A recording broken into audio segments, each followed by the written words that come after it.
semuanya, perkenalkan nama saya Berarti Marga Gultom. Saya berasal dari kelas 10 Perbankan 2. Di sini saya akan mengulas materi tentang bentuk interaksi antar uang dan kerjasama antar negara. Yang pertama itu tentang bentuk interaksi antar uang, yaitu perpindahan penduduk atau yang disebut dengan migrasi. Migrasi merupakan bentuk interaksi antar uang yang mengakomodasi pergerakan orang dari satu wilayah ke wilayah lain dengan tujuan tertentu. Jenis migrasi meliputi hal-hal berikut. Yang pertama, imigrasi, yaitu mobilitas orang dari luar negeri ke dalam negeri, baik yang sifatnya sementara atau maupun menetap. Yang kedua, emigrasi, yaitu mobilitas orang dari dalam negeri ke luar negeri, baik yang sifatnya sementara maupun menetap.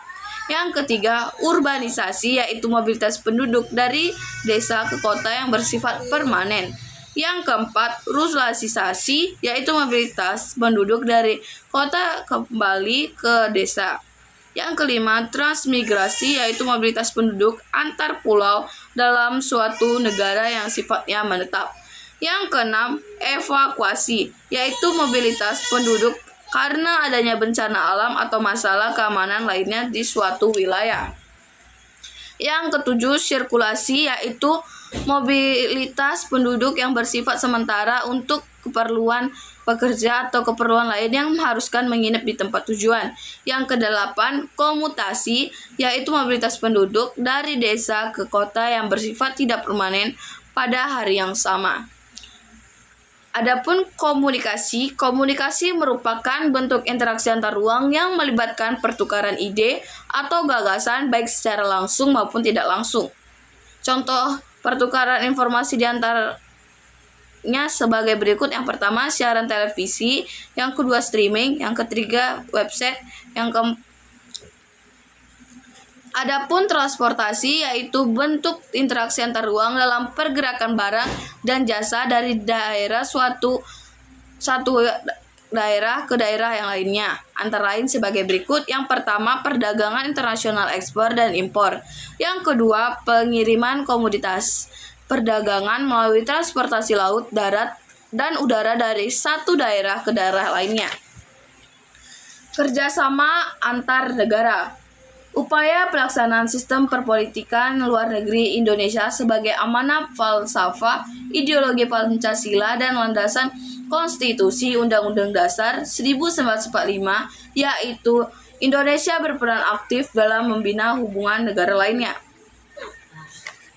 Kesempatan ini dimanfaatkan Indonesia untuk senantiasa mempromosikan kehidupan masyarakat yang humanis, menjunjung tinggi norma-norma masyarakat, hidup berdampingan dalam keberagaman, serta saling menghormati dalam keberagaman. Yang pertama itu ada kerjasama bilateral. Kerjasama bilateral merupakan kerjasama yang dilakukan antar dua negara yang terdapat aktivitas timbal balik kedua belah pihak negara tersebut. Motif kerjasama yang pertama itu menjaga kepentingan nasional, yang kedua menjaga perdamaian, yang ketiga kesejahteraan ekonomi. Negara yang melakukan kerjasama dengan Indonesia di bidang bilateral yaitu Italia, Argentina, Swedia, Afrika Selatan, India, Mozambik, dan lain-lainnya. Bidang kerjasama bilateral yaitu kerjasama di bidang hukum, kerjasama di bidang ekonomi, kerjasama di bidang pendidikan dan sosial budaya, kerjasama di bidang pertahanan. Yang keduanya itu ada kerjasama regional, yaitu kerjasama regional adalah kerjasama antar negara di suatu kawasan yang umumnya berdekatan. Tujuan utama kerjasama tersebut adalah untuk memajukan dan memperoleh eksisten negara berada pada suatu kawasan.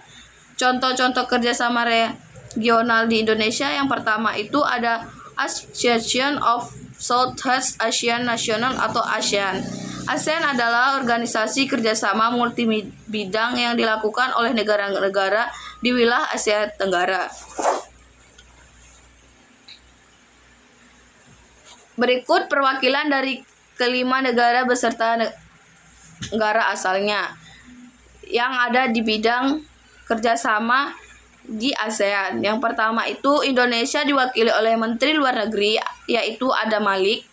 Yang kedua itu Malaysia diwakili oleh Wakil Perdana Menteri atau yaitu Tun Abdul Razak. Yang ketiga Singapura diwakili oleh Menteri Luar Negeri Shinat Hamdi Rajatman. Yang keempat Filipina diwakili oleh Menteri Luar Negeri Narcisco Ramos. Yang kelima Thailand diwakili oleh Menteri Luar Negeri Charat Khanoman.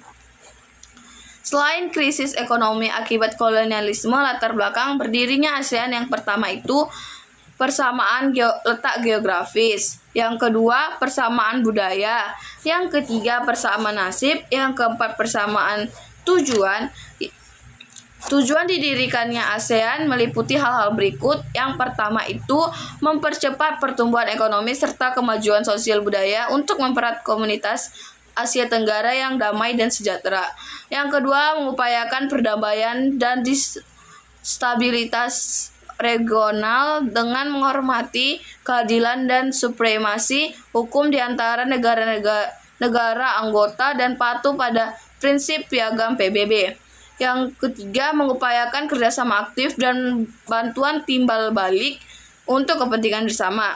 Yang keempat, saling memberikan bantuan dalam pelatihan dan fasilitas penelitian bidang pendidikan, sosial budaya, teknis, dan administratif. Yang kelima, kerjasama secara lebih aktif dalam pemanfaatan pertanian dan industri, perluasan perdagangan, peningkatan fasilitas transportasi, komunikasi, dan peningkatan standar hidup masyarakat. Yang keenam, mempromosikan pertukaran pelajar di Asia Tenggara. Yang ketujuh, memelihara kerjasama yang erat dan saling menguntungkan dengan organisasi internasional dengan regional. Berikut daftar anggota ASEAN beserta tanggal bergabungnya negara. Pada tanggal 18 Agustus 1967, yang bergabung itu Indonesia, Malaysia, Singapura, Thailand, dan Filipina. Pada tanggal 8 Januari 1984, yaitu Brunei Darussalam. Tanggal 28 Juli 1995, yang bergabung itu Vietnam. Tanggal 23 Juli 1997 ada Laos dan Myanmar. Tanggal 30 April 1999 ada Kamboja. Yang kedua, Asia Pacific Economic Cooperation atau APEC. APEC merupakan forum kerjasama di bidang ekonomi yang didirikan pada tahun 1989 di Asia Pasifik. Anggota APEC antara lainnya sebagai berikut. Yang pertama ada Australia, Brunei Darussalam, Kanada, Chili, Tiongkok, China, Taipei, Hong Kong, Indonesia, Jepang, Amerika Serikat, Meksiko, Malaysia, Selandia Baru, Peru, Filipina, Papua New Guinea, Singapura, Korea Selatan, Thailand, dan Vietnam. Prinsip kerjasama APEC yang harus diikuti oleh negara-negara yaitu yang pertama konsensus, yang kedua voting and not bidding, yang ketiga courtesy unilateralisme, yang keempat different time frame. Tujuan APEC adalah mendorong pertumbuhan ekonomi dan meningkatkan kesejahteraan di Asia Pasifik. Tujuan ini dilakukan dengan cara sebagai berikut. Yang pertama, memfasilitasi perdagangan dan investasi yang bebas dan terbuka. Yang kedua, menjalin kerjasama ekonomi dan teknik atau EDGCOS. Yang ketiga itu ada kerjasama multilateral. Kerjasama multilateral merupakan bentuk kerjasama yang melibatkan lebih dari dua negara atau kelompok. Contoh kerjasama multilateral adalah sebagai berikut. Yang pertama itu Perserikatan Bangsa atau disebut United Nations, yaitu struktur organisasi PBB. Yang pertama itu Majelis Umum atau General Assembly. Yang kedua Dewan Keamanan Security Council. Yang ketiga, Dewan Ekonomi dan Sosial Economy and Social Council. Yang keempat, Dewan Perwakilan Strukturship Council. Yang kelima, Mahkamah International Court of Justice. Yang keenam, Sekretariat atau Sekretariat. Yang kedua itu, PBB juga memiliki lembaga-lembaga khusus yang menangani berbagai permasalahan, diantaranya UNESCO yang menangani bidang pendidikan dan kebudayaan, WHO menangani masalah pengungsian, serta lembaga khusus lainnya yang jumlahnya saat ini mencapai 17 lembaga.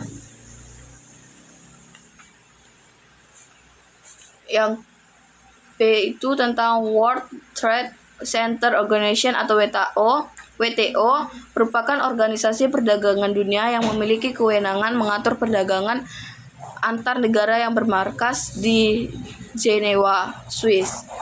Yang C ini International Monetary Fund atau IMF, lembaga yang menjadi bagian dari sistem PBB. Hubungannya dengan PBB bersifat kesepakatan sehingga setiap kebijakan IMF bersifat independen dan lepas dari campur tangan PBB. D. Organization of Islamic Cooperation atau OIC. OIC atau dalam bahasa Indonesia lebih dikenal sebagai Organisasi Kerjasama Islami. Sekian dari saya, terima kasih.